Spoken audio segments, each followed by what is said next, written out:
Tu veux augmenter tes tarifs en photo, mais tu as peur de perdre tes clients.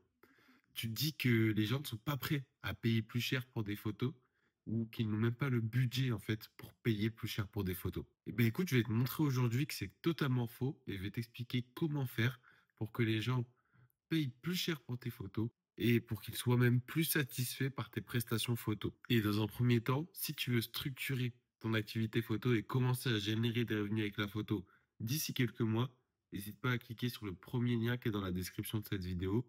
Il y a une vidéo explicative où je t'explique justement de A à Z comment tu vas pouvoir y arriver.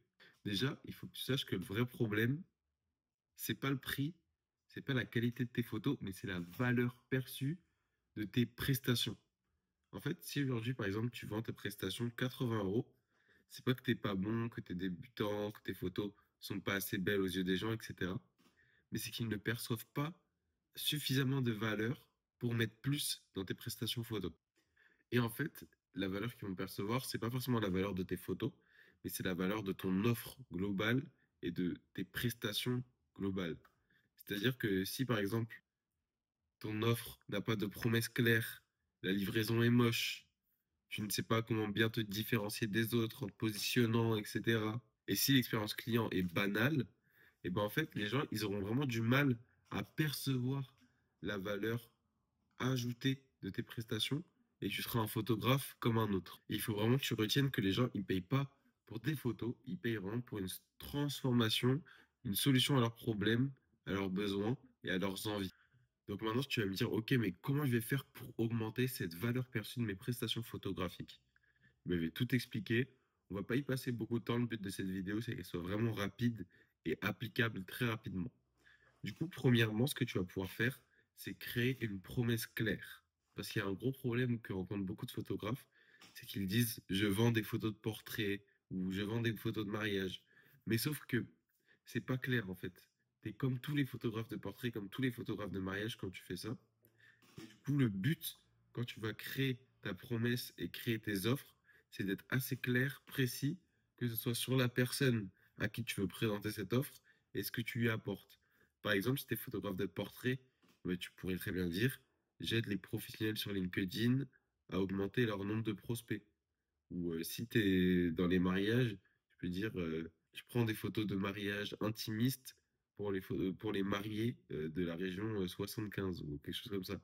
En fait, le but, c'est d'être précis et d'expliquer la valeur ajoutée et la transformation que tu proposes dans ta promesse. Ensuite, la deuxième chose qu'il va falloir que tu travailles pour augmenter tes tarifs, c'est de travailler l'expérience avant, pendant et après le shooting. Donc, avant le shooting, il faut que tu communiques de manière fluide, que toutes les étapes, que ce soit le paiement, etc., soient très fluides et que tu ailles vraiment creuser pour comprendre ce que la personne veut pour la prestation, ce dont elle a besoin et ses préférences personnelles. Donc, n'hésite pas là à passer par des appels, etc. C'est toujours mieux pour l'expérience client. Pendant le shooting, si tu veux que la personne paye cher, il faut que ce soit un shooting haut de gamme. Donc, il faut que la personne accède à un certain statut, à un certain standing. Donc, par exemple, si vous faites plusieurs spots pendant un seul shooting, n'hésitez pas à faire les déplacements en van entre les différents spots.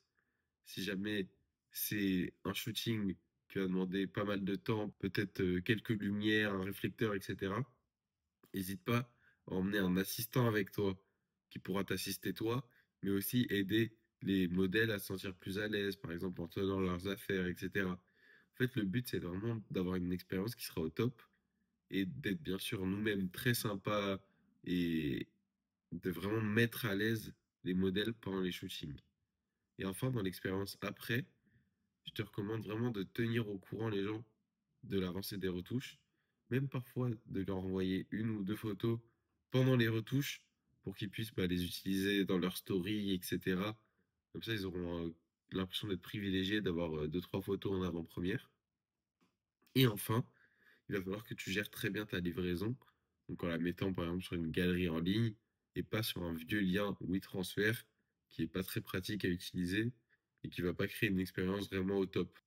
Et enfin, une fois que tu auras implémenté ces deux points et que tu auras vraiment amélioré ces deux points, ben, il faut que tu oses augmenter tes prix petit à petit, peut-être de 40 euros en 40 euros, enfin ça dépend aussi du prix de tes prestations.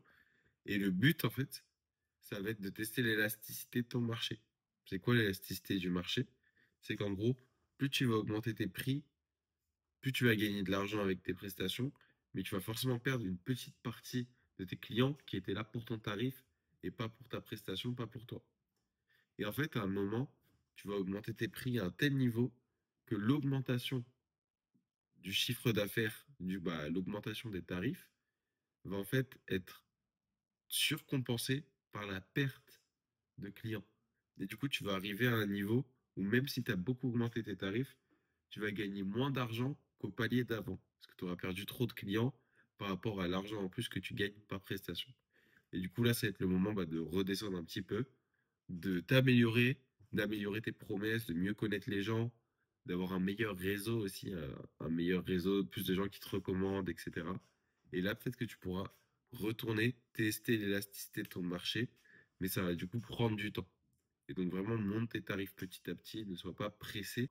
Ça va prendre du temps avant de chiffrer des prestations à plus de 4 chiffres, mais il faut que tu saches qu'il y a des photographes qui chiffrent des prestations à plus de 5, presque 6 chiffres, alors que eux, en fait, ne font quasiment rien. Ils ont plein d'assistants, etc. Ils viennent, ils déclenchent et ils partent, tu vois. Ils font même pas les retouches. Donc, faut que tu te rendes compte qu'en fait, ton niveau de tarif, il n'est pas du tout ridicule.